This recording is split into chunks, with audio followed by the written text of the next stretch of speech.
بسم اللہ الرحمن الرحیم۔ ازدواجی زندگی کی دو باتیں جس کی وجہ سے زندگی بنتی ہے جنت بھی جہنم بھی، ایک ہے محبت جو ہر وقت رہتی نہیں، آتی جاتی رہتی ہے کیونکہ یہ ایک جذبہ ہے، اور ایک ہے رحم جو اللہ سبحانہ و تعالی کی یاد دلاتا رہتا ہے، جو رب سے مانگیں تو ملتا جاتا ہے اور ہماری زندگیوں کو بہتر کرتا ہے۔ صلہ رحمی سے ہم بخوبی واقف ہیں، تو اپنے زوج کے ساتھ، اپنے لائف پارٹنر کے ساتھ رحم کرتے ہوئے رہنا ان پہ احسان نہیں ہے بلکہ اپنی ذات پہ احسان ہے۔ وہ کیسے کہ رب تعالیٰ کو پسند ہے رحم کرنا۔ اللہ سبحانہ و تعالیٰ نے قرآن کریم میں 266 ٹائمز الرحمن اور الرحیم کے ناموں سے اپنے آپ کو منسوب کیا ہے، جبکہ الودود یعنی محبت کرنے والا اسے 29 ٹائمز اس کو مختلف طریقے سے استعمال کیا ہے۔ مطلب یہ کہ یہ جو ہمارا کانسیپٹ ہے کہ شادیوں میں محبت ہوگی تو شادیاں بہت کامیاب ہوں گی، یہ سننا سے نہیں ہے۔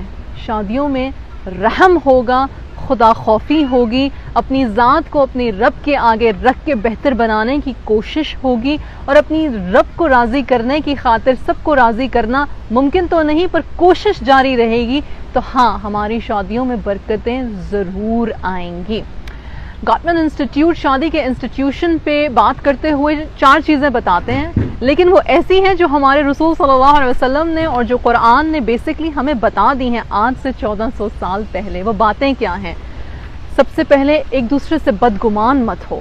بدگمانی جیسے ہی جر پکڑنے لگے، آپ کے دلوں میں وسواس بٹھانے لگے، آپ کے دلوں میں شیطان، اسی وقت اپنے زوج کی، اپنے لائف پارٹنر کی کوئی اچھی بات یاد کر لو، اس سے حسن ظن رکھو، اس کی تعریف کرو۔ کیا خوبصورت بات ہے کہ رسول صلی اللہ علیہ وسلم ازواج المطہرات سے محبت سے، اٹینشن سے، افیکشن سے بات کرتے تھے، اور اسی طرح سے ازواج المطہرات جو تھیں، ہماری امہات المؤمنین جو تھیں، وہ رسول اللہ صلی اللہ علیہ وسلم سے نہایت ادب سے، احترام سے، اٹینشن سے بات کرتی تھیں۔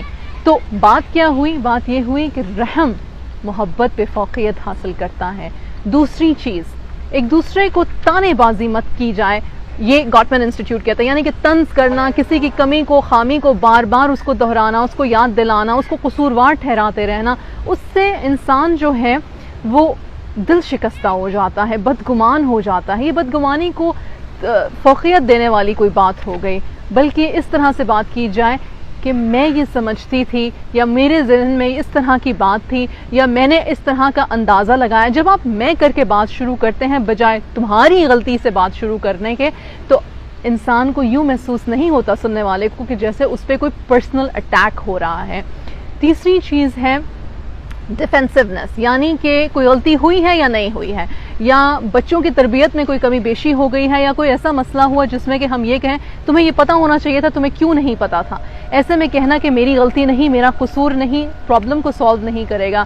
آپ کے پارٹنر کو اس وقت ضرورت ہے کہ اسے سمجھا جائے، یا اس کو کم سے کم یہ تسکین دی جائے کہ میں تمہاری بات سن رہی ہوں، میں تمہاری بات سمجھ رہا ہوں، کچھ مجھ سے کوتاہی اگر ہوئی ہے تو معذرت، میں اس کا دھیان آئندہ رکھوں گی یا رکھوں گا۔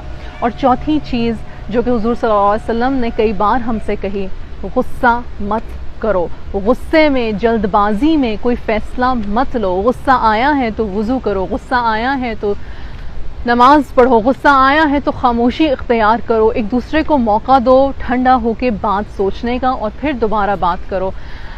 دیکھیں یہ 4 چیزیں سنت سے ہیں، قرآن سے ہیں۔ میں نے پہلے بات رکھی کہ رحم دلی کے بغیر یہ رشتہ نہیں چل سکتا۔ میں ایکسٹریم میرجز کی بات نہیں کر رہی، میں ظلم اور جبر کی بات نہیں کر رہی، پر میں یہ ضرور دعا مانگتی ہوں کہ یا رب ہمیں رحم کرنے کی توفیق عطا فرما، یا ارحم الراحمین ہمارے دلوں کو رحم سے بھر دے، ہمارے دلوں کو نور سے بھر دے، آپ کے حب کے نور سے بھر دے، اور اپنے نفس کے حب سے زیادہ ہمیں آپ کی رضا چاہیے ہو، آپ کی رضا کے لیے ہم بیسیکلی اپنی زندگیاں گزاریں۔ تو ہاں ایسے میں شادیاں ضرور کامیاب ہوں گی، گھروں میں برکتیں ہوں گی انشاءاللہ، اور بہت سارے ہمارے چھوٹے چھوٹے مسئلے جو ہماری انا کے ہیں، جو ہماری بدگمانیوں کے ہیں، وہ بھی شاید حل ہونا شروع ہو جائیں گے۔ انسان ہیں، خطا کے پتلے ہیں، انا سے اندھے ہو جاتے ہیں، پر جب یاد آ جائے کہ گھر ہمارا ابدی جو ہے وہ قبر ہے اور پھر لوٹ کے رب کے پاس جانا ہے. تو ایسے میں محبت سے زیادہ رحم ہماری ازدواجی زندگی کو خوبصورت بناتا ہے. پھر ملیں گے. السلام علیکم ورحمۃ اللہ وبرکاتہ.